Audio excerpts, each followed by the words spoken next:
Good evening, everyone, and welcome to another night of the Australian Amateur Overwatch League. I am JL Phoenix, and with me, as always, is Dreamboat. As we're getting into this first series of the night, it is going to be between No Mercy and the FP Phoenix. And Dreamboat, we're getting right into it right off the bat. Yeah, I mean, we do have a little bit of a fair duel going on at the top of this point right now, just trying to find some kills, and in fact, just in time, we'll find one on to the Zenyatta, taken out very quickly by his rival, Farah, and now with Nathan, there's actually a couple kills going back and forth. It looks to be slight upper hand for Blue in this fight, but it's a very, very close fight right now. Health is so poor on Mango, though. He's got to be careful. He could be caught there trying to get in on him, and it will actually be Raw Shark and Lucio finding that big kill onto the Reinhardt.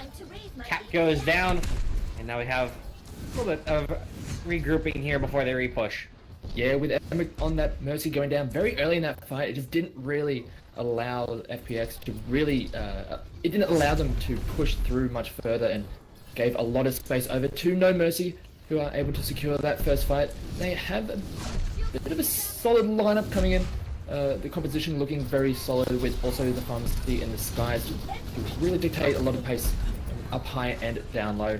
We're getting a bit of a different composition coming up from the side of FPX, where with the Soldier coming in to contest the Pharah as they start to make their way onto the point, but we do have a whole bunch of ultimates coming in straight away.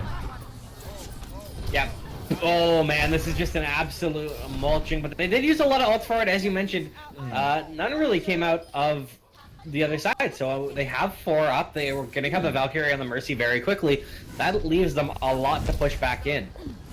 Yeah, only utilizing that sound barrier on defense, I thought there was a whole lot more being utilized, but yeah, it was only that sound barrier, so there is a lot on both sides and almost a full belt for the side of the foul-played Phoenix.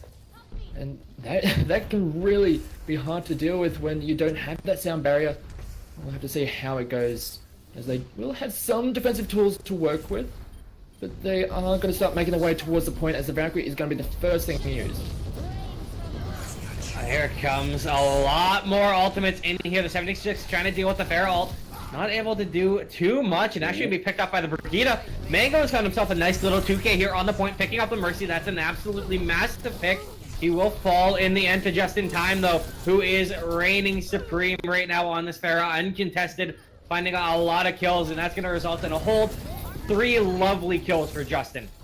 Yeah, and they didn't really invest anything at all in that defense, so should that have gone south, they would have had a lot to work with, but it was just enough, and that is going to be the first round very cleanly picked up by No Mercy. Yeah, it was just absolutely crisp on their end, although, you know, if you were watching the Contenders finals not that long ago, that literally ended like, I think, 20 minutes ago, last map of the first series, did go 100-0, very close to, at least. And then it brought back in the other team won it. So just because you lose one segment doesn't really mean it's the end of the world, even if you get stonewalled. I think we've seen it kind of week in and week out that some teams don't necessarily start the hottest at this league, but they do finish strong. So this could be a great chance for Foul Play Phoenix to come back, because they really need to, otherwise they lose this map. Absolutely, and coming into the Village Center there, it is a very different style, and you see a lot of variance when it comes to the compositions, as both teams just going straight to the high ground. Already, No Mercy does have some of the better positioning, but it's looking all red now as the Foul Play Phoenix pick up the first few kills, and they are going to be really rolling through right at the start here. So some of those adjustments really paying massive dividends in this round. My ultimate is Now Cassowary is just going so far forward, just doing a great job of zoning these spawners out, keeping them honest, keeping them back in spawn, and doing a little bit of ult farming there as well. So with that, you know, Foul Play Phoenix, they've got the cap right off the bat. That's a big step up from before. And now they should be doing a good job controlling the skies right now with this Pharah. Yeah, Rennie steps very far forward and wants to be that point man, but Nathan actually cleans up just in time, as Curdle does take down the other Brigitte as well. And Nurture comes down, but there's no follow-up. The Resurrection does come in, so they will have the Brigitte to help with that push, but the fight has already been lost, and this Foul Play Phoenix lineup is just rolling through this fight. And we're talking about how the first round plays out doesn't necessarily dictate how the rest of it is going to play out. That's exactly what we're seeing here. We see a massive shift in the power dynamics in the second round. Well, one of the big things is, like, that fight, it started off so well for the defense. I mean, Nathan on that McCree found the big opening pick, and speaking of opening picks here, oh my lord! That is an absolute mulching there by Cassowary. But as I was going to say, in that fight, Nathan got right off on the right foot, he picked off the ferret, and that completely stunted the push before it even started. There was a great Earth Shatter, it wasn't able to be cleaned up on, and really that has kind of been everything kind of falling apart for No Mercy right now. Foul Play Phoenix, they're in the driver's seat on the second segment. Cassowary is doing a great job on this Pharah. Just in time needs to counter it. Ooh. Just in time does manage to clean up Nathan as he was using that Deadeye, so we'll not have that for this fight. But despite all of that, the rest of the team for Phoenix are just going to be cleaning up some of the members who have dared to step onto that point. As Boone does actually clean up Cassowary, so they are getting some kills for themselves, but they haven't been able to get any progress on this point for themselves, and it is going to be ticking overtime before No Mercy can really get anything done. And now they're just into a scrambling situation. They're trying to get onto the point, but they're just dropping left, right, and center. And this looks like this should be this round, going over to, well, Foul Play Phoenix. Well, Justin doing what he can will fall. Now it is just the Mercy on this point, going to be cleaned up, and that will in fact be it. So we had 100% for No Mercy on the first segment, 100% here for Foul Play Phoenix on the second segment.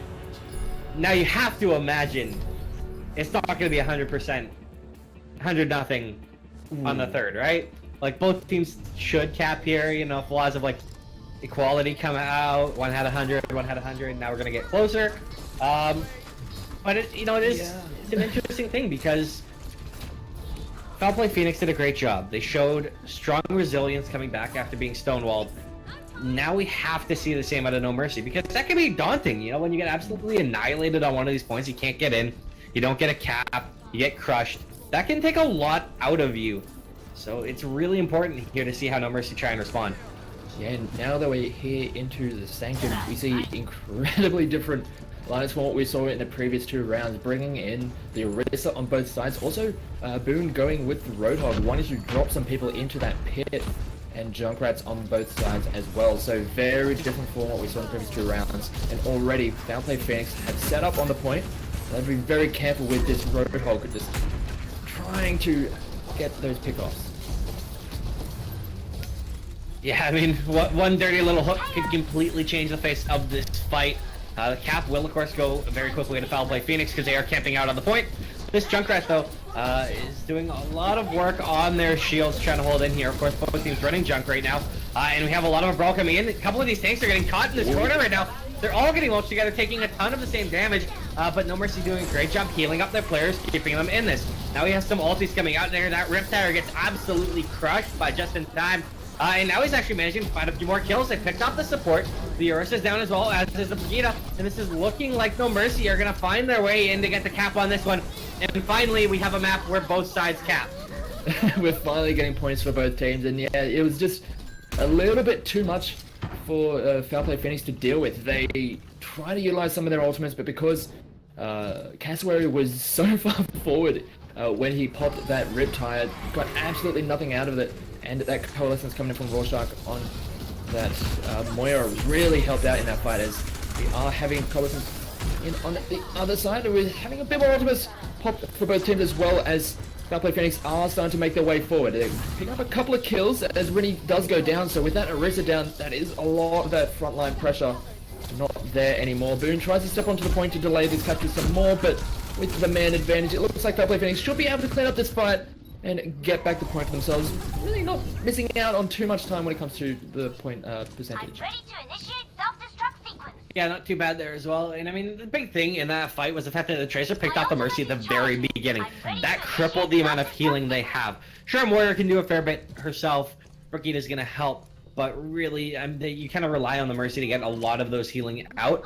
And with that huge opening pick, that allowed a lot of cleanup to come in very quickly from Foul Play Phoenix, along with a few more of the ults that came in. Yeah, now coming in for this next attack for the side of No Mercy. In terms of ultimates, they're not looking too great. Reptile goes in, doesn't get anything, gets cleaned up by it just in time, so good start to this fight, and a whole bunch of defensive ultimates on the side of No Mercy, whereas on the other side, they have a little bit more to work with. The Big drum drop by the Orisa, and that's going to be helping them out and clean out a lot of this damage. But Rennie goes in, tries to clean it up, but gets shredded down by all of that damage. And this is looking like a very raid kill feed. And the rest of No Mercy, they're not going to be too happy being stuck in that lower area. And the rest of the team is just going to gang up on them, and that's going to be a very clean defense. Yeah, and I mean, now we're getting at the point where this is ticking up very quickly. We're already at 94%, 95. There is Rennie on the Tracer, but he needs to get on this point really fast. I'm not sure anyone can get here. Oh, it will be just in time for the Moira, but that's not really enough. They're starting to funnel in, but they're being denied so heavily. No one is actually going to be able to get on this, and that's going to close out map 1. The Riptide did make it to the point in time, but that doesn't really count. So in the end, it is going to be Foul Play Phoenix who picks up that first map after...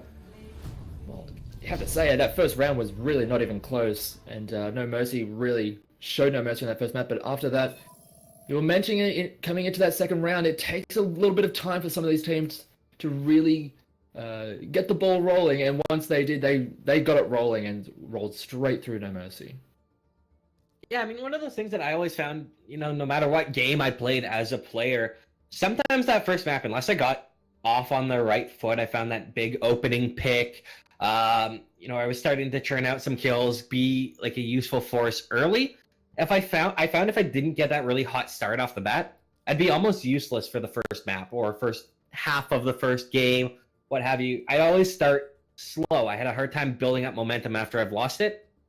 And I found a lot of these teams, it seems in the league, are the same way. Whereas if they don't start quite right, it takes them that entire first segment to kind of bring it back. Because what ends up happening is they kind of try and work out some of their kinks. It's just not working. They're getting denied.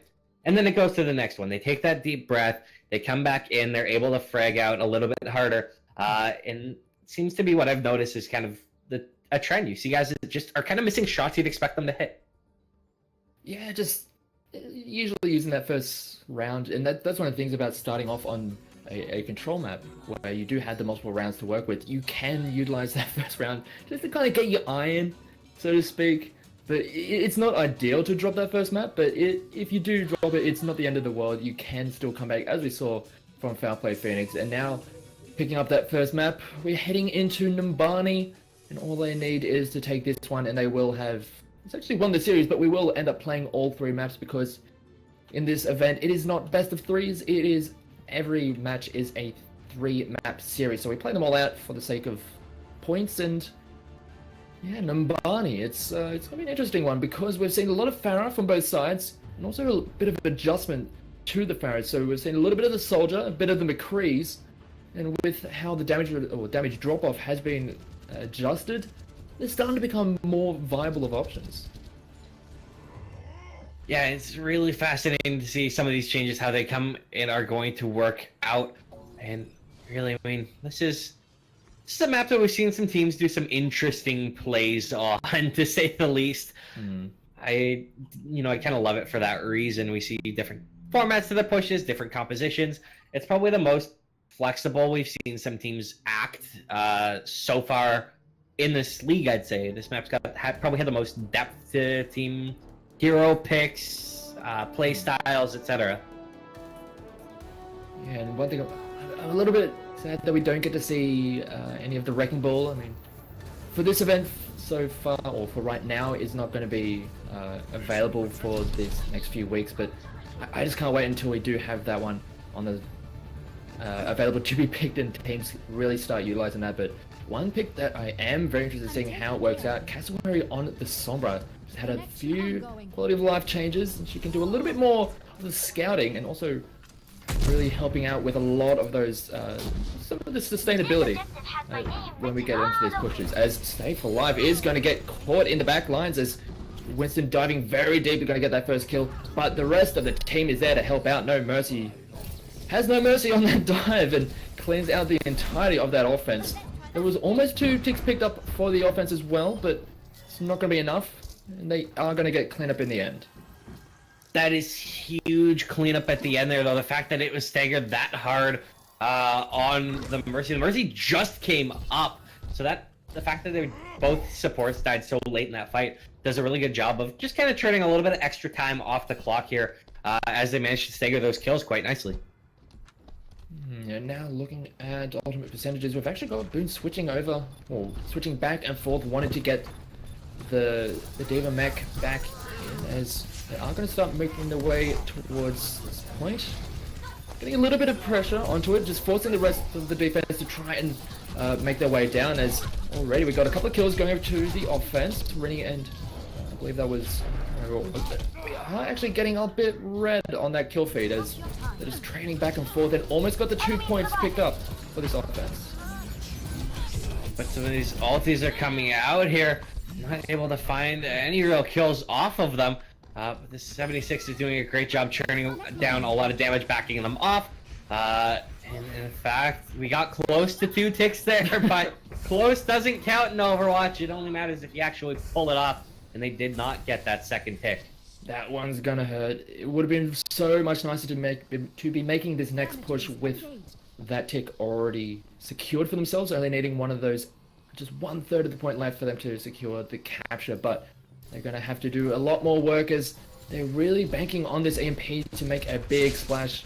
But with how this defense is very split up, you're not really looking to hit the massive 5-6 man EMPs, but Cassowary trying to get something to happen. Steps onto the point, looking to find the right opportunity to get in there.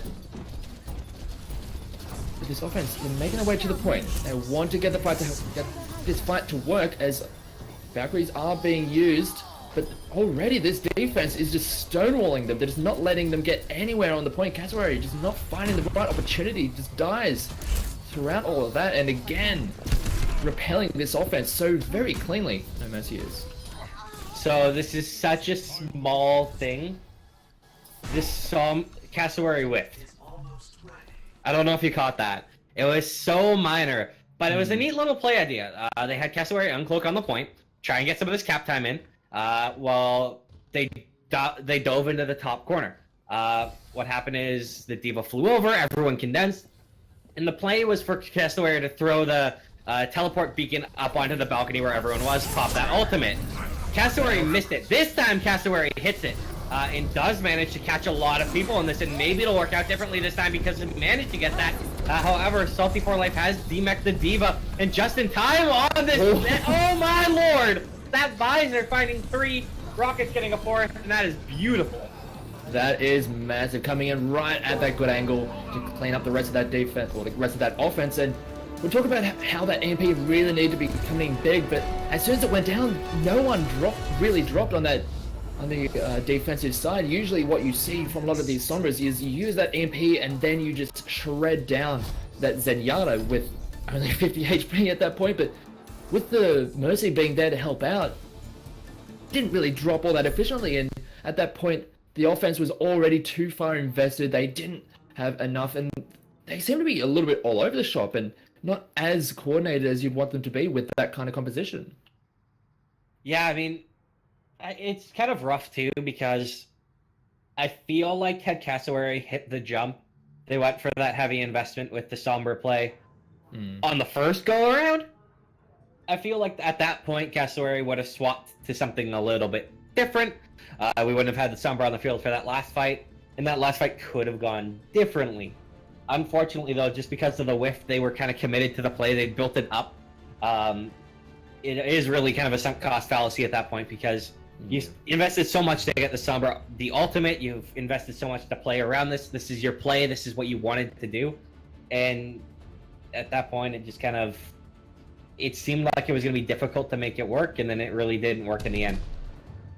Yeah, and we didn't really see a lot of the value out of the Sombra as we'd like to. We weren't getting some of those big hacks, we weren't getting a lot of the play around the hacked health pack, so it was a bit of a all or nothing, and we got a lot of the nothing out of that Sombra. It's a bit unfortunate that that's what it came down to, but we have to really give a lot of credit to that defense. They didn't really panic when you see a lot of Sombra, or going up against Sombra and a lot of these dive type of compositions. The defense can kind of panic, they get split up and get picked apart one by one, but they didn't allow that to happen. They played it very cautiously and cleaned up really nicely, only giving up almost 2 ticks on the point. It was actually 66.1%, so 0.5% away from securing that second piece for themselves. But They don't have much to do on this offense for No Mercy. They just have to have one solid fight and that'll be it. Well, here's the thing though, they don't really have a lot that can deal with Cassowary right now, which is on that pharmacy combo. That's gonna be so much damage being rained in right now. Boonashu is gonna find the first kill onto the Winston. That's a surprising first pick. You know, with the damage, I kind of thought first pick would have gone the other way. But, you know, Nathan now coming back, trying to find a few more, trying to do what he can, but this offense is looking fairly solid right now. They're finding even more kills, and in fact, Foul Play Phoenix is getting absolutely crushed. They have the Winston coming back in here, trying to delay just for the spawns, but this is going to be a very short-lived defense at this rate. They've already got tick number 1. They're coming up here on tick number 2. D.Va's trying to get in there. Should get in just in time. Barely in time, and it's going to be D-Mac. We now have a couple people on this point, but the Graviton is perfect. The 76 is trying to do what it can. These 2 players left here, and it looks like they're going to be cleaned up. No one else can get here. They need to kill this Tracer, and that is going to be it. This Tracer of Cassowary's lived for so long. Stepping off the point will be cleaned up, and there you have it. Nambani going to No Mercy. Yeah, that was just incredibly clean, and just when you have a lineup like that where you have the 3 tanks and 3 supports, you just need to walk onto the point, force your opponent to make the decision, we have to step onto this point to try and contest them. And if you're not running a similar composition, you do not have the durability or the sustainability to stick around, and we can see just in the game, they were able to stay on the point and nothing could really touch them at that stage. You said right at the start of that fight, the first kill went down onto the Winston when there was a Pharah in the skies and also a soldier up high just dealing so much damage, but when you have 3 tanks, 3 supports, you need a lot more than that to really knock them down. Yeah, and I mean, it's really tough. Like, I'm trying to politically say this. I really can't stress enough how much I dislike the Sombra play out of Cassowary. Especially since Cassowary was having quite a high impact on Pharah in the first map. Was out-dueling just in time and having, you know, really high impact, finding a lot of nice kills, doing a lot of really good damage. And even then, on that second, like on that hold attempt, was doing a lot of work. Didn't quite find the kills, but was still churning in really good damage. Unfortunately, the margin for error was so slim that it didn't even matter. But I'd have almost liked to see the Pharah be pulled out on attack, see how it would have pulled off, because it had looked really good on that first map. Yeah, and if they'd given themselves a little bit more space to work with when it came to the defense, maybe we could have seen something more out of them, but unfortunately that is not to be. We go into this third map, 1 apiece. We're going into Volskaya, where we have seen a bit of a mixed bag when it comes to both compositions and success rates of the pushes. We've seen full pushes go very quick, and also some very strong holds going both ways. I'm not sure what we're going to be in for in this one. Yeah, it's, you know, just, you don't have to look very far. I mean, the last game I think that we casted Phoenix, like, there were the T teams after the first round. One had 6.5 minutes in the bank, and the other one had 6 minutes and 15 seconds. Yeah. Like, what in God's name was that? Yeah, and then, like, there was some very strong holds after that, so they had to utilize those full 6+ minutes to get anything done, and that's the kind of thing that 2CP maps can do. Sometimes you just you roll with that momentum and just wipe through it without any real resistance, and sometimes it's just like trying to push shit up a hill. You're just not going to go anywhere with it. But for this first push for the Foul Play Phoenix, they're going with the 3-3, the 3 tank, 3 support lineup, trying to force the defense to make their way onto the point. But already this defense very strong, picking up 2, and this could spell the end of this first push right away. Yeah, I mean, they'd like to find something, but instead they are just going to suicide, try and get those spawns back up ASAP, and, you know, not give too much ult to feed. But yeah, that was just very quick defense. Kind of, you know, I didn't even notice that the attack was coming in. It was over so quickly, you know? Defense just did a great job finding those kills, focusing down their fire together, and denying what attempt at a push that Foul Play Phoenix had. Yeah, and with the Junkrat and also the Soldier, they're able to stay at a decent range from that lineup that this offense is coming in with, so they can theoretically play this across these or across the river kind of style where we're each on these high grounds. But they are trying to just chase them down, this offense, trying to just chase down the defense, but it's just not working out so far. Boone gets the first kill onto Kezre, and again, just in time, going to be able to pick up a kill. The Junkrat does go down, but I'm not sure if it's going to be enough. There's no resurrections coming in for this offense. They don't have the Mercy, but here comes the Attack Visor to take down one. Another one goes down as Rennie manages to clean up Brigitte, and yet again, this defense holds strong. Yeah, I mean, a lot of this defense actually comes down to Salty for Life. He's done a great job churning out damage. He's done a great job keeping his team alive with the heals, and of course, he's done a great job making the other team take a lot more damage with those orbs. So he's done a really high impact here right off the bat, and because of that, you know, they've done a really good job kind of just annihilating players. It's a setup just in time so well to do so much work, because just, you know, anytime your bullets do more damage, it's always a good feeling. But now we see the push from the other side. Foul play Phoenix, they went to the left consistently, now they're going to the right. Okay, Raw Shark! That's the Riptire, that's gonna stunt the push. I don't really know why Salty for Life popped that. Maybe he just felt like doing it for the giggles. But Could be a bit of a fat finger.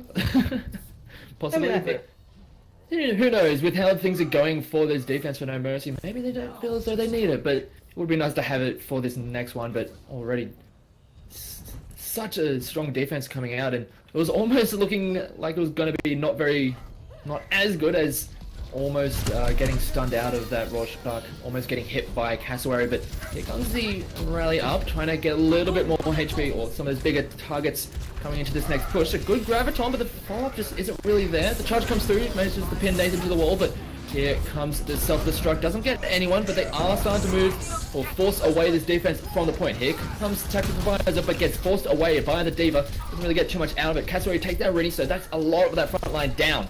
Almost 2 points picked up for this offense, and they're starting to pick up some steam. The defense has to come on to the point. They don't have the tanks to stand there, and they are going to finally clean up and get its first point for themselves. yeah, I mean, really nice job of them. Like, one of the things that they've had kind of issues with when they're pushing in is they kind of basically they take 6 1v1s, whereas the other team just focuses 6-on-1. So now they've been focusing their fire. They're running right in here. They've got a couple targets that they really want to focus down, and they're starting to find these kills. Rorschach and Rennie are going to fall instantly. They may actually find quite a bit more off of this one. Race is dead off the map somehow, and now it is just in time. Kester doing a great job finding a couple kills there. Fair's trying to delay as long as it can. But this cat might actually come in. I don't think... Can anyone get there? They're trying to get the Junkrat in there, but it's just not enough, and that's one of the things we always talk about when it comes to the 2CP. You translate that first point capture into a massive snowball into the second. Usually it's a bit earlier than that, but the theory is still sound. You take the first point and utilize those advantages to just completely roll over your opponents on point B, and that's exactly what we saw there. Absolutely nothing that No Mercy could do at that point. And here's the thing, I mean, those first points, it felt sluggish. They weren't great pushes. Felt like they took a little bit of time for that. But because of how quick that was, they made 3 minutes and 51 seconds. That's a lot of time for them to work with. Should No Mercy cap all the way through as well. Yeah, it's not the 6 minutes that we saw previously, but it's still more than enough to work with. Sometimes all you need is just one to pick up a couple of points, but I'd love to see how No Mercy goes with their offense. They are going for a very similar composition, but instead of the Moira, they are going to go with the Mercy, so, or at least from what we're seeing, so I might get baited at some point into what they're going to be picking as they come out for the offense, but yeah, maybe having that resurrection instead of the potential coalescence and all those orbs coming out of the Moira might be what they're looking for, but just have to wait and see once we really once the gates are open. Yeah, I mean, here's the thing. I mean, like, on attack, Emma with that Moira probably was the X factor in that one. Did just such a good job, especially with Kezre on Zarya, doing a great job finding a lot of damage, getting those kills, and just kind of rolling through. I think on that push, or I guess the 2 subsequent pushes, The Moira, I think, had 4 or 5 kills, which isn't usually what you expect for a healer. No, it's one of those. It's one of the things when you start playing Zenyatta's and Moiras, you become the bloodthirsty support who's always wanted to get those kills. But I understand what you're getting at. You're usually expecting the DPS to be lighting up a lot of the kill feeds, but now we do have this push. We also have the Widow on defense for the side of the Foul Play Phoenix, trying to get some longer sight lines to get some good shots off with the Mercy damage boost really helping out, but all those shields, all that healing, it's gonna be a lot to push through. Well, Nathan is doing what he can on that Widow, but he's being forced back, and these shields are causing a little bit of trouble. He's not done a ton of damage. Kezra is actually going to be demeched here very quickly. And can be taken away just in time, finding a couple kills there on the Zarya, as they've gone quite tank heavy here for the attack. And it seems to be working out, finding these kills, and should actually be able to cap this up nice and easy. Yeah, with not enough durability on the defensive side, that is not able to stick around. When they started losing members, it's just one of those bit of a cascading effect where you just can't stick around because you don't have enough members to help deal the damage or keep the healing going, or just tank damage, and it just gets worse and worse. But you have to see how this second point comes in. We also have a switch over to the Reaper for Nathan, trying to bust down a lot of those high HP targets. But here comes the Shatter. Sets several members on the ground, but Transcendence does come in to help out as well. The Self-destruct does come in, and it is actually going to pick up the Zenyatta, which is going to be a big kill coming out for this offense. Shadow does get dropped as well, not really getting too much out of it, but it's very blue, this kill feed. You know, they're looking to just roll this momentum into point B as well. Yeah, I mean, really just swinging that hammer with relative ease, finding a nice 3Ks, done a good enough job to get the first tick. They should be able to get second tick here, now they need to wait. The collapse is trying to come in, trying to deny this point. Someone has managed to bust through. This will start to delay, but Nathan gets cleaned up very quickly. Down goes Mango as well. Cassowary is demeched. There are still a couple players here trying to brawl it out, but the cleanup is still so strong. This attack is looking absolutely beautiful. They're going to clean them up, and that is going to be a cap all the way through as well. And I think they banked a little bit more time than Foul Play Phoenix managed to. Yeah, they managed to be a little bit more efficient on that first point, which is a lot more the difference. Yeah, they got an extra 2 minutes to work with, so essentially. Yeah, it all really came down to that first point. Both sides just took point A and immediately rolled through into point B, but with those extra attempts on point A for the side of Foul Play Phoenix, that's essentially the difference that we're looking at when it comes to the time bank. I have to see if they can be a little bit more efficient in this run through.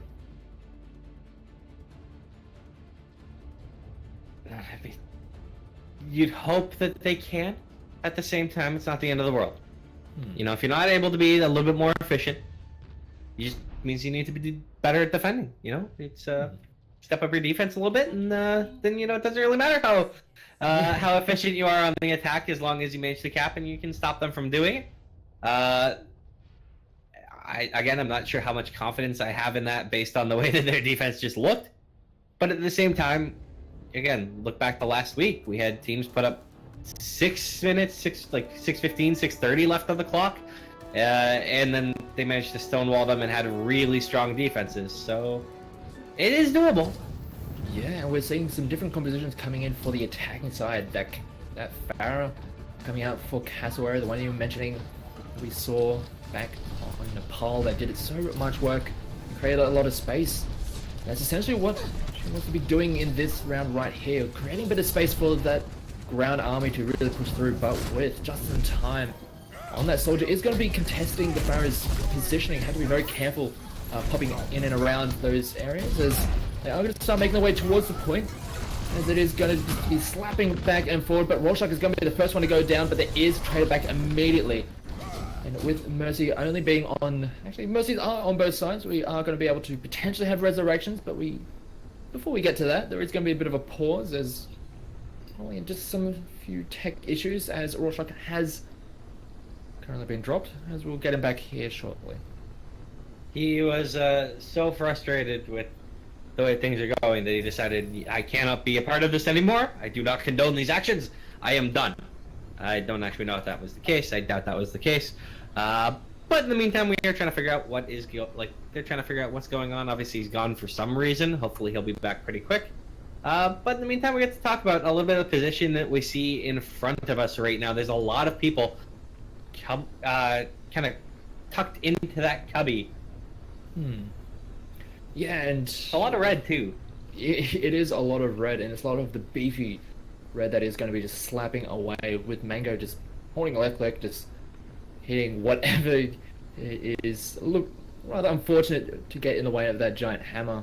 And with both Mercies going to be in there as well, it's you want to see some of the resurrections with Rorschach going down, and also so we've got the Junkrat on one side and also the Brigade on the other. If Foul Play Phoenix are able to get that Brigade back into the fight, that is going to be a big thing for them in really taking control of this first point. And I mean, in this spot, the thing that I'm going to be looking for kind of as soon as this kill feed pops up is the amount of work that Kezra has managed to be doing on this Zarya. But basically over all three maps, Kezra has had kind of hasn't been the impact that I've really freaked out over. It's just been a consistent, really good job. Exactly. And finally getting kind of the flash in credit that they deserved on their last push. So I'm looking forward to see. I figure Kezra is probably going to clean up a bit here. The D.Va's already been demeched in this corner, so Kidrar and Kezra should just have a farm time with a demeched D.Va and a Mercy. Those kills and the fact that we've dropped a player that's Rorschach. This is not going to be We an could easy see a very hold. quick capture of point A again. Yeah. And then we'll have to see, are they able to roll that momentum into a point B capture? Because usually when you are able to take point A really quickly and efficiently, you are able to build up some of those ultimates, as Cassowary already 70% on the Pharah. If she's able to get a rocket barrage coming into point B, that could just lock it out. At least the first a tick or two on the point. And at that point, the rest of the team will be getting their ultimates. And then it's just a snowball effect, and it can be really hard to deal with. Yeah, and I mean, at this point, you gotta start looking at what is working for these comps and what's not working, how you kind of deal with what's being thrown at you. They are trying Justin on the 76 to see if it can slow down Cassowary on the Pharah. It feels like it's not doing a good enough job slowing Cassowary down. And it's kind of drawing the focus off of Cassowary's probably had a little bit less impact. It's probably causing a little bit of problems, but because of the amount of time Justin-Time's focusing on trying to deal with Cassowary, it's allowing a lot more of these players to not really take as much damage as they probably should. And as such, Foul Play Phoenix's players seem to be getting a few more kills in these pushes. Maybe it's time to see Justin swap to something a little bit different. Maybe go back to that Pharah that was doing okay with on our first map of this 3-map set. Countering, it feels like something needs to be changed. Yeah, I mean, I'm liking the soldier from Justin doing a lot of, we saw in the previous map on Numbani, got a lot of work done coming in and cleaning up a lot of those fights. But as you mentioned, with this in particular, it's just not really dissuading Cassowary enough. Who usually, when you're looking at soldier into the Pharah, that's essentially the combat, the matchup that you want to have as the soldier. But if the Pharah is still able to really efficiently get a lot of her ult charge and impact the fight even more, something's going wrong there. But it might just be a little bit of a probably a positional error coming out for Justin. He has been in a pretty high up vantage point, trying to get a lot of work done from afar, so doesn't necessarily have to be staying on the point while the rest of the team is there. But the fight is just traveling away from him so often that he's just not able to follow the fights as efficiently as what Cassowary is. Yeah, I mean, the other thing that it's a small problem, it can be unavoidable, but Kezra's done a really good job building up that damage boost percentage on the Zarya, and you always say don't feed the Zarya, why are you feeding the Zarya? And a lot of the times it comes down to just a player being quite good at positioning themselves, setting it up so that they build that charge very quickly. But it feels like a lot of the times I've looked at Kezre in some of these fights, that especially the ones that he's had impact in, but even the ones that he hasn't had like the most noteworthy impact, he still seems to be sitting around that like 70-80% charge rate, which just means that you're basically feeding a lot more damage into your team. You're going to be soaking up a lot more damage. You're putting a lot more pressure on your healers. And Wraiths in Salty for Life, they've done a great job thus far, but they haven't quite done enough. And it's not their fault. There's only so much healing output you can really do. Yeah.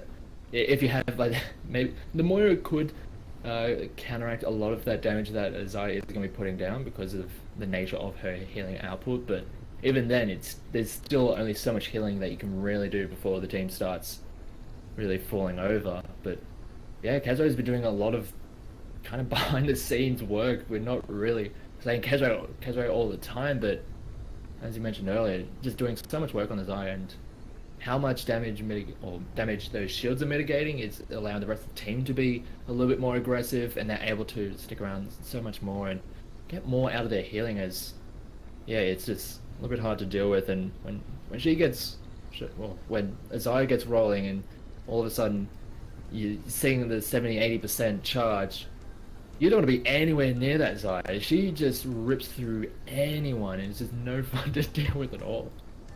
It is freaking terrifying seeing that coming at you. You see the Zarya who really charged up, and all of a sudden, just like half a second of beam on you, you're down to like a fraction of your health. Just like, oh, what the hell? Who fed this Zarya all this charge? It's like, oh, this is not fun for anyone at all. That was always the best part of like Total Mayhem mode. Oh, was just, oh yeah, let me just go Zarya. Let me just perpetually farm. Let me have just 100% charge at 100% of the time and do so much damage. I can't play Zarya to save my life. Oh yeah, I was a really good Zarya in Total Mayhem. Yeah. Like I'm only a support player. When I was talking about how you play Zenyatta and Moira and you become the bloodthirsty support, that's me. I play Zenyatta and I play Moira and I become the bloodthirsty support. So when it comes to playing tanks, I'm not that good, but when I get to the supports, that's my wheelhouse. Well, good wheelhouse to have. It is. Hey, more often than not, no one's going to challenge you for your role. Yeah, I in my friendship core, like I'm not a team. I'm not a guy that never. My friends are casuals. Mm-hmm. They play competitive matchmaking, but they don't play like I could never convince them to play on a team. But my friendship core has basically told me to stop playing DPS and either play Lucio or Ana. Which a bit of a hit to the ego. Sad. A little bit of hit to the ego. He said because everyone wants to be the highlight player. Everyone wants to be the star. Doing to be the fair, DPS. when they said play Ana, they meant it from like. They said it in a complimentary way. They basically said you play really aggressive and but you feed a lot because like you're kind of over aggressive, but you have really good aim. So if you're in Ana, you're gonna hit every shot, heal us really well, but you're less likely to feed. So it was coming from a good spot. Yeah, it's a hit to the ego. But to be fair, like I really do enjoy playing Ana, but. Not as straightforward as the other supports for me. It's like I really love playing it, but sometimes I'm just missing literally every shot, and it's just no one's having fun because no one's getting healing. It's just like, I actually remember when I first started casting Overwatch. What I did Heroes League Season 1 for what's now Full Circle. Like me and Avril, like it was when Ana first came out. Me and Avril. Like, we get baited, like, you know how teams just kind of mess around with their picks and spawn kind of thing. We get baited by Ana picks, and eventually we sat down and we were just like, why don't teams actually try this? Like, the theory behind Ana is actually quite viable. And we were like pushing. Prior to the big Ana, like, the Ana defining meta came in? Pretty much. And then Ana it was still the McCree meta at that point. Yeah, so like we were just trying so hard for them to bring like we just wanted one team to pull out an Ana, and then the team pulled out Nana and absolutely stomped the map that they brought it out on. Yeah. Like no one could deal with it, and then it was born. Yeah, and then Anna was in literally every composition. We had, what was it, the quad tank? Oh god. Meta. If I had to like break out like an old Obi-Wan Kenobi like quote or something, it would be like, yes, this was before the dark times, before the quad tank meta. Ah, yes. God, I'm waiting for the day where Anna becomes meta in Heroes of the Storm. Oh One god. day. Yeah. It's just the problem with Anna in Heroes of the Storm is that she doesn't have good self-sustain. And we're beyond the point of double support. We used to like have double support left, right, and center, but now it's not as viable, and that means that Anna is much less safe. So I'm just waiting for the day where she's actually like a viable part of the meta. But currently it's just. But in Overwatch, it's starting to see her picked up a little bit more from time to time because there was that the quality of life adjustment where she doesn't her shots don't collide with full health allies, which I felt was really necessary because all of a sudden you try to shoot someone, then a full health ally just takes the shot for them. He's like, come on, man. You know what my come on man is? I have a come on man moment at the moment. It's about connecting to a server. Come on, man, get in here. I've been rambling about nothing and everything with you for feels like too long. Where are these players? We don't know. He's trying to connect. This is seemingly forever.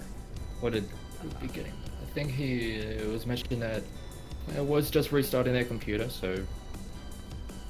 Come on, man. Yeah, it shouldn't take that long. I should be getting back to it soon, but yeah, I He think... plays on a potato. We have decided he plays on a potato.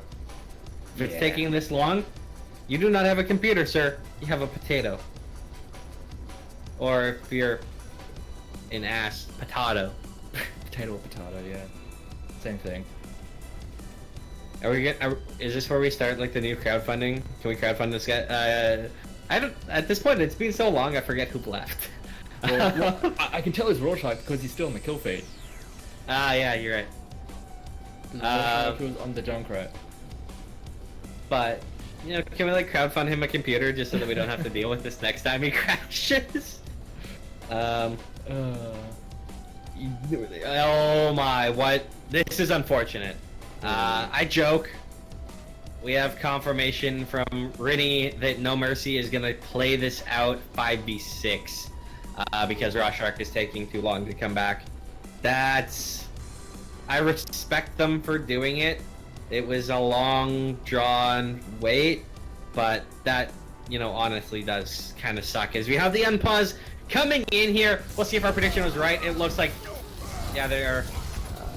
Should actually clean up here. Actually, really managed to find a kill on the Zenyatta. Somehow they've actually turned this into kills. Rez coming in on Rini. They will still clean it up, but looks like the defense will hold 5v6. Well, the person that they did end up losing was the one who died at the very start of the fight, so the fight still does hold on for that defense, but now that they are down a man, unfortunately not having the reconnection coming in, this next defense I don't have all that much faith in, but we'll have to see how it goes. Stranger things have happened, but with that extra man, yeah, it's gonna be rough. Nice. Well, they are getting cap time on this point right now, right off the bat. Tick 1 already down the drain. Now, here comes the attack visor coming in from just in time. The shield is denying it. He's trying to find really whatever he can, but no player is even going to peek this. And with that, Cassowary has already demeched the D.Va. He's getting right up there and on top of the Zenyatta. He forces the ult out there. That, again, is going to delay things out, trying to stop them from getting this pick. As the Valkyries now come out, Rini manages to knock Mango away, finding kill over Cassowary with a quick 2 of his own. Cassowary getting one as well. This should, in fact, be the cap out on tick number 2. And will we see tick 3? Rorschach is back! We have him! We found him! He's coming in! Trying to deny, he's trying to stop this from going down. He'll be killed out. And that will be it. They have 2 minutes left to try and cap things out here. with the last point on this map. But Rorschach does come in just in time for this point B defense. Won't have any ultimate charge, which is going to be a bit of a shame, but they will have all 6 members here, so that's probably about as good as you could hope for, being a 5v6 defense on that first point, dropping them down about an extra minute, just to stall them out that little bit, as we do have the Valkyrie coming out for Wraiths, trying to hold on just that little bit longer, Sonic Alive takes down Corridor, and they also get a kill onto the other support. Both of those supports are down, with Nathan being the only one helping out with the healing, but that's the 3rd support down, and that is going to be his defense holding on strong. Well, they get their man back, and in the end, they actually managed to hold off on the next onslaught. So, Funnily well enough, done by having them. 6 members helps out with the defense more than 5. Who'd have I thought? don't say, who knew? This That's is... some hard-hitting analyst work right there. Oh, you know, it's because I come from Counter-Strike. Whoever thought that 6th player would be beneficial. That's not true. My background started in TF2, so 6 players is OG. Is murders, and now, so. and now 6v6 with the OG lineups of actually having your entire team there, which is, lovely. They are pushing right back in here. Rennie's found an opening pick onto the Hanzo. Boone gonna get one onto Emma. That's the Mercy down. That's a lovely pick, and is actually gonna find a couple more kills there. This is another push completely stumped. Yeah, but they were able to get to the 2nd tick on the point, and with just one more push left in the tank, that's probably all they need to get onto the point and maybe force the defense into an awkward situation, because they had more than enough time on the point for something to really force the defense out of position. But catching the rest, or essentially the backline of the offense out of position, really did wonders for that. As we are coming into overtime, 5 seconds left, as Transcendence is going to be the first thing right off the bat, as Ultimate's left, right, and center being dropped, and Riptide takes down 2, and that is going to be it as round 3 complete. As that was a capture, full completion? It was full completion? The defense didn't get onto the point? I don't understand. I'm watching the stream for kind of like the replay The confirmation of that on my right. But yeah, no, they've been credited with it, and I guess they just stepped off somehow. It looked like everyone was there, but that's a devastating way for it to go. First, you lose the first point because you're playing 5v6. And then you do a great job holding, and then you just Cloud9 it up a little bit and step off the point. How do you think Cloud9 actually feels about having that play being synonymous with them, or their name being synonymous with that play? Because there's like things like the Stephen Bradbury, which is very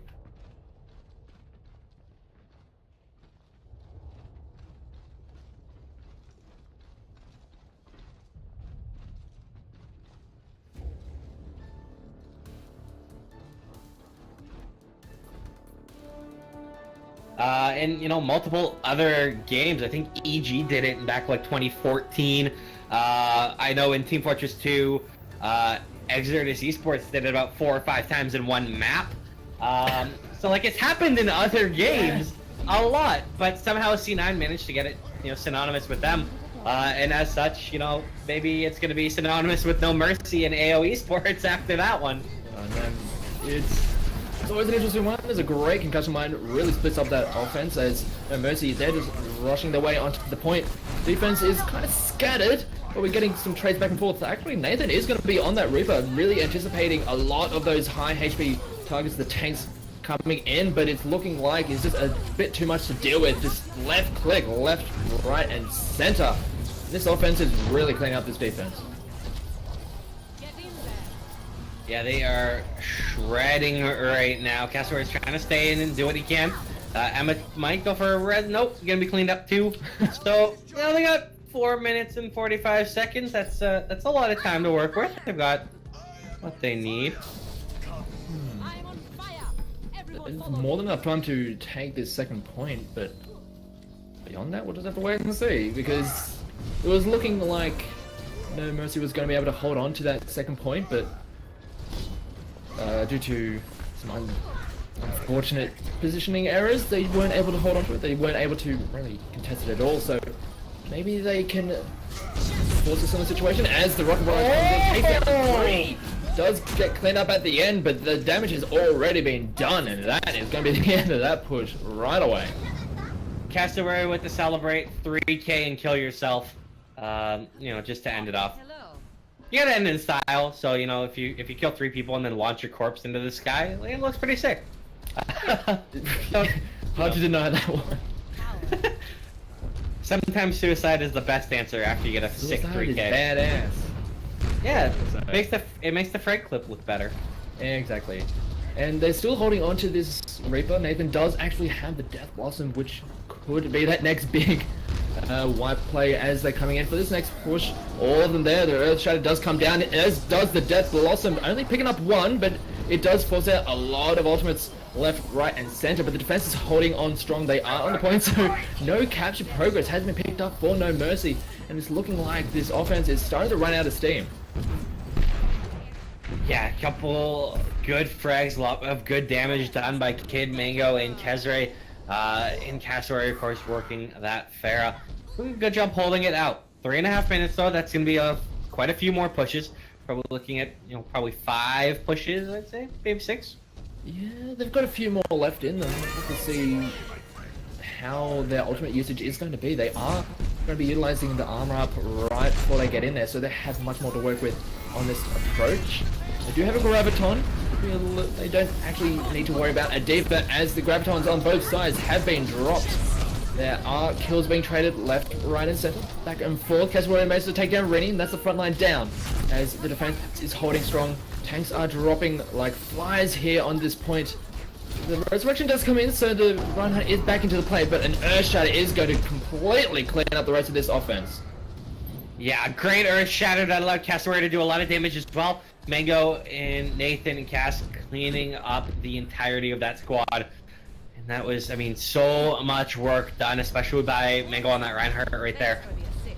Another push denied, another setup for a push to come in. They're getting back into it, but that was actually a longer push, so that has honestly churned off how many they'll have left. Their opportunities are slowing down. Nathan is hiding right now. He has the Death Blossom up. Will he make it work? And we actually got a couple of changes for this offense, going over to the Pharah and also the Junkrat, realizing that the tank-heavy lineup is just not working, especially when there's that Reaper just waiting to just shred them with those close-range shotguns. So going for a little bit more range, try to utilize some of the aerial superiority as they are starting to make their way on the point, but again, because they've got the defense on the point, they're not getting any capture progress, and they are cleaning up this offense. Foul Play Phoenix are just stonewalling them at this point. Just in Time does manage to get the kill onto Cassowary, so that's a feel-good kill. Doesn't mean anything for the push at all, but it's a feel-good moment. Yeah, but look at the ultimates on the defense. You've got Rocket Barrage, Death Blossom for massive impact plays. You've got the Earth Shatter and also the Transcendence, so whatever is going to be thrown at them, they have the tools to deal with it.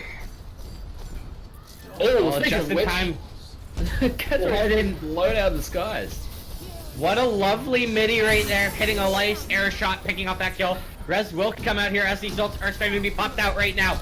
Just in time, though, still trying to rein in death. Oh. But the Reaper! It finds 3. Kesray and Kidder are getting a couple more as well. And this is a haranguing on the point. Cassowary chiming in. That's going to be a clean wipeout. And now these spawns come in. 50 seconds left on the clock. Only a couple ultimates to their name. This has been a very strong hold from Foul Play Phoenix. Yeah, and it's starting to get into those panic situations. We'll look on the other side.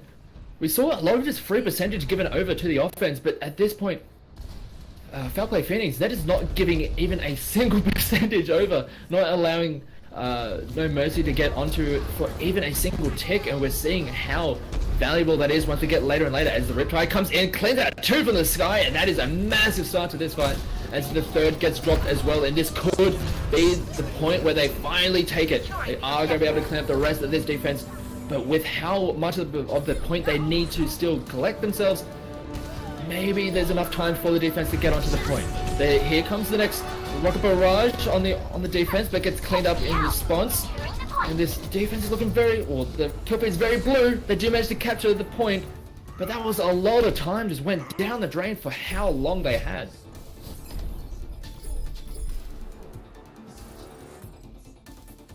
Oh, ho, ho, ho, ho. Wow, I thought that was done. I'm not gonna lie. I thought that was kind of all she wrote. Defense was doing such a good job, but just in time with the incredibly timely Farah fragging out, doing a lot of job getting those kills, and I have to give credit to Roshark. Yeah, the man that was gone. He picked off the entirety of a pharmacy combo with one rip tire. That's not supposed to happen. You can't do that. Yeah, but because of that, they just had a free reign onto the point, and now we're into extra innings yet again. Both teams at 4 points and have an extra minute left in the tank because of it. And we don't have nearly as much time to work with for these offenses. They have to make this first point really matter. 1 minute apiece. Is a minute enough? We shall see.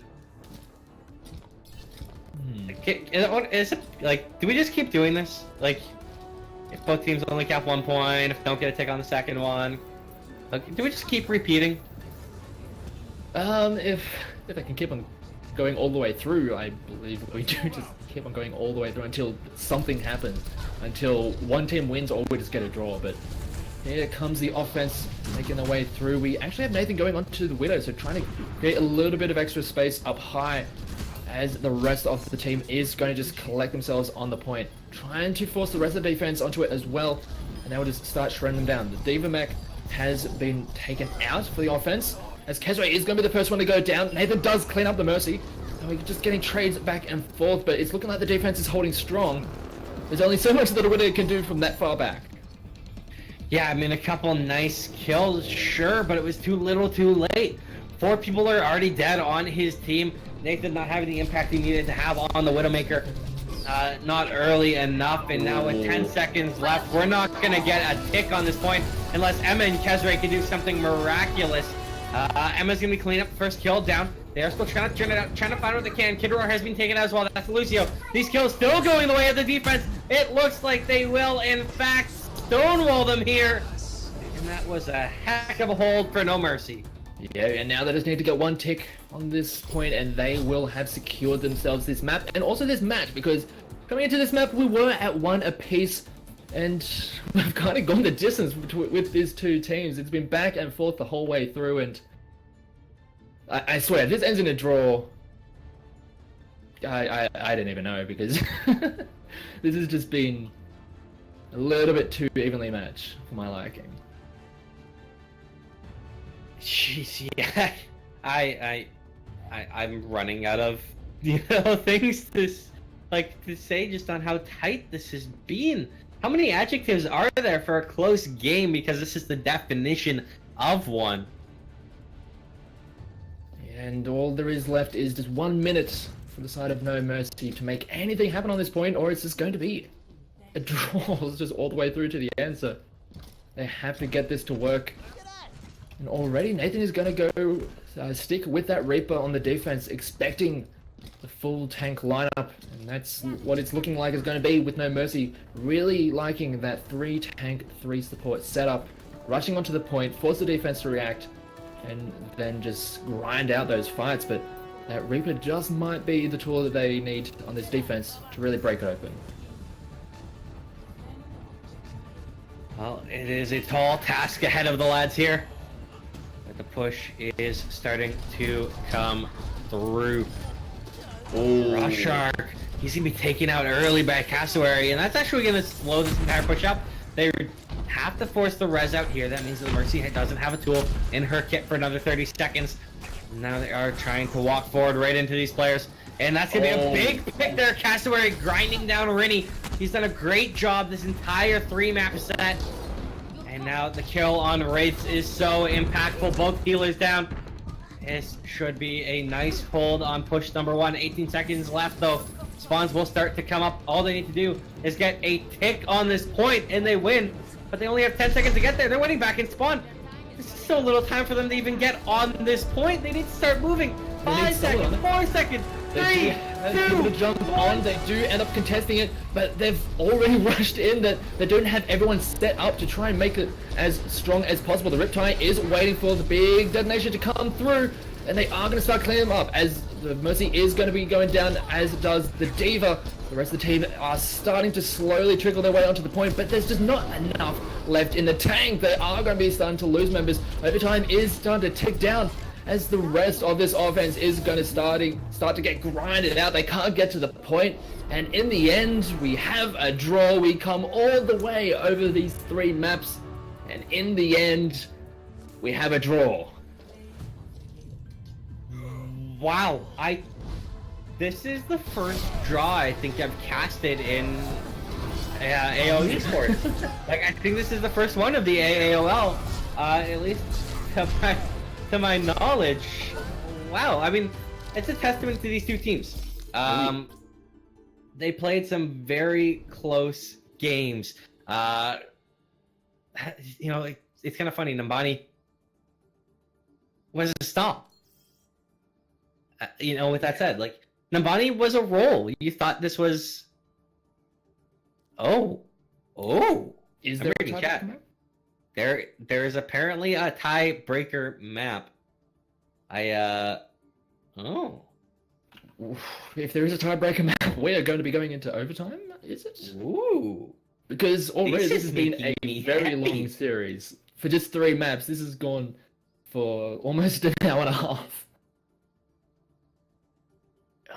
We are... Stay tuned, folks. We are trying to figure out what the next step is. Is it just the tie? Is it because all 3 maps were played? It's not technically a best of 3, so we don't... I don't think it necessarily needs a winner, but... It depends on our standings. Do we, like, I haven't... Yeah. Are our standings equipped for ties? It looks like we are just going to be going with just a draw, so... After all of that, it was the back and forward, both teams doing incredibly well. No Mercy taking Lumbani. Foul play Phoenix taking... so long ago, it was Nepal. And then on Volskaya, both teams going the full distance, going 4 points each, but no further than that. And in the end, we're just going to have a 1-all draw between these two teams. So, what more can we really say about that series?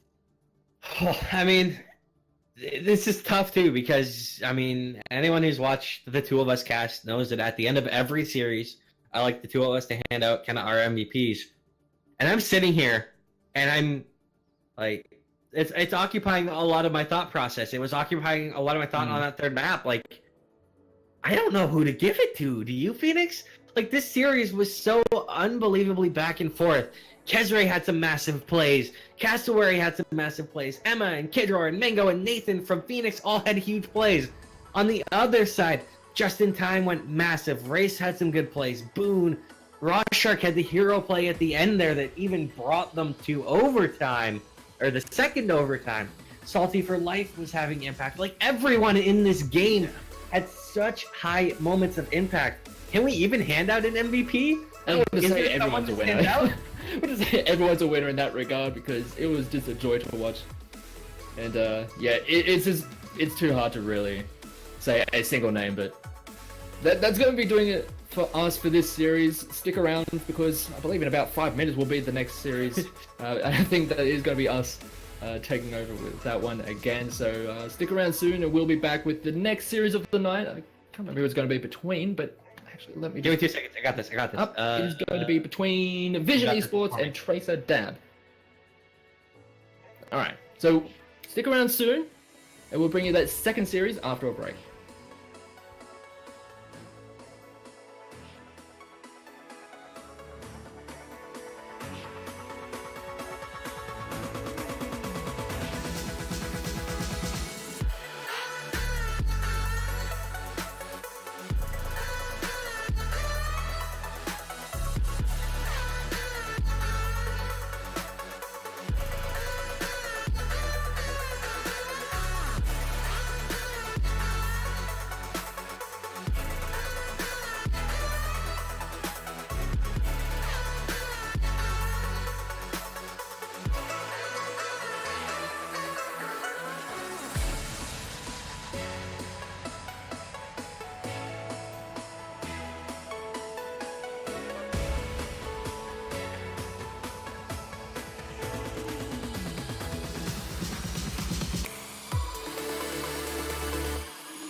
true.